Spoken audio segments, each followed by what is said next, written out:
ఫైనల్గా మనం తాడేపల్లిగూడెం రైల్వే స్టేషన్కి అయితే వచ్చేసాం.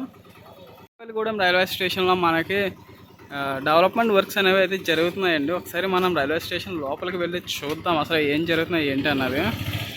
స్టేషన్ బిల్డింగ్ అనేది చాలా చిన్నగానే ఉంది. కొత్త బిల్డింగ్ ఎక్కడైనా కడుతున్నారేమో చూడాలి. మరి బిల్డింగ్ అయితే మొత్తం చాలా చిన్నగానే ఉంది. మనకి ఇది ఎంట్రన్స్ స్టేషన్. ఇక్కడ ఒక బుకింగ్ ఆఫీస్ ఉంది విచారణ. అండ్ మనకి బుకింగ్ ఆఫీస్ ఎక్కడ, మనకి తాడేపల్లిగూడెం నుంచి రాజమండ్రికి జనరల్ టికెట్ వచ్చేసి 45 రూపాయలు అయితే పడిందండి. సూపర్ ఫాస్ట్ మనం తీసుకున్నాము. ఇప్పుడు మనం సూపర్ ఫాస్ట్ నుంచి ఎక్స్ప్రెస్ కానీ ప్యాసింజర్ కానీ ఏదైనా ఎక్కొచ్చు. అండ్ ప్యాసింజర్ కానీ ఎక్స్ప్రెస్ కానీ తీసుకుంటే కనుక సూపర్ ఫాస్ట్ ట్రైన్ ఎక్కడ అనుకుంటుంది. అందుకే డైరెక్ట్ మనం సూపర్ ఫాస్ట్ ట్రైనే తీసుకున్నాం. సూపర్ ఫాస్ట్ టికెట్ మనం ఇప్పుడు ఏదైనా ఎక్కొచ్చు ప్యాసింజర్తో సహా. తాడేపల్లిగూడెం రైల్వే స్టేషన్లో నేను అబ్జర్వ్ చేసింది ఏంటంటే తాడేపల్లిగూడెం రైల్వే స్టేషన్లో రీడెవలప్మెంట్ వర్క్స్ అనేవి చాలా బాగా వేగంగా జరుగుతున్నాయండి. మనం చూసుకుంటే కనుక పెద్ద పెద్ద బిల్డింగ్లు కడుతున్నారు ఇక్కడ. ఫుట్ ఓవర్ బ్రిడ్జ్లు ఇంకా చాలా చాలా ఉన్నాయి అనుకోండి, అది వేరే విషయం. ఇంక ఇది అంతా చూపించాలంటే మనం మార్నింగ్ దాకా ఇక్కడ వెయిట్ చేయాలి, అది కష్టం అనుకోండి.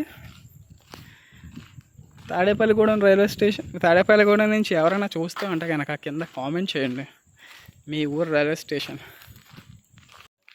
తాడేపల్లిగూడెం రైల్వే స్టేషన్లో చూశారు కదా రీడెవలప్మెంట్ వర్క్స్ అయితే. చూద్దాం ఫుల్ ఫ్లెడ్జ్డ్గా అసలు బయట రైల్వే స్టేషన్ బిల్డింగ్ ఏమైనా మనకి మోడల్ మారుస్తున్నారు అనేది కూడా. ఇదిగోండి ఇక్కడ కొత్త ఫుట్ ఓవర్ బ్రిడ్జ్ వస్తుంది అనుకుంటా. ఇదిగోండి మనకి ఇక్కడ కొత్తగా బిల్డింగ్ కడుతున్నారు, అదే వెయిటింగ్ హాల్ టైప్ అనమాట. వెయిటింగ్ హాల్ లేకపోతే ఇది పూర్తిగా అయ్యేదాకా ఇది ఏంటో కూడా మనకే తెలియదు. బట్ రీడెవలప్మెంట్ వర్క్స్ అయితే మాత్రం బాగా జరుగుతున్నాయి. అక్కడ ఏదో కట్టారండి, మీకు కనిపిస్తుందా పైన? వడ్డీ అమ్మ ఎంత పెద్ద ఫుట్ ఓవర్ బ్రిడ్జ్ అండి తాడేపల్లిగూడెం రైల్వే స్టేషన్లో. ఇది ఓపెన్లో ఉందా?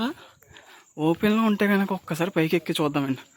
అసలు ఎంత స్పేస్ అంటే బాబోయ్, ఎంత ప్లేస్ అంటే అంత ప్లేస్. ఇది ఇంకా ఓపెన్ అవ్వలేదు మనకి, ఇచ్చారా ఓపెన్. చూడండి ఎంత పెద్ద ఫుట్ ఓవర్ బ్రిడ్జ్ మన రాజమండ్రిలో కూడా లేదండి. మనకే కడతారు అలాగా గోదావరి పుష్కరాలయానికి అనుకోవడం కనుక. మనం ఉదయం వచ్చి ఉంటే కనుక సరిపోయేదండి తాడేపల్లిగూడెం రైల్వే స్టేషన్ మొత్తం ఎక్స్ప్లోర్ చేయడానికి. బట్ మనం నైట్ రావడం వల్ల ఇంకేం చూపించడం కూడా అవ్వదు. ఈ వీడియో ఎలా ఉందో కింద కామెంట్ చేయండి. ఇప్పుడు దాకా మన ఛానల్ సబ్స్క్రైబ్ చేయకుండా చూస్తున్నా, ప్లీజ్ టు సబ్స్క్రైబ్.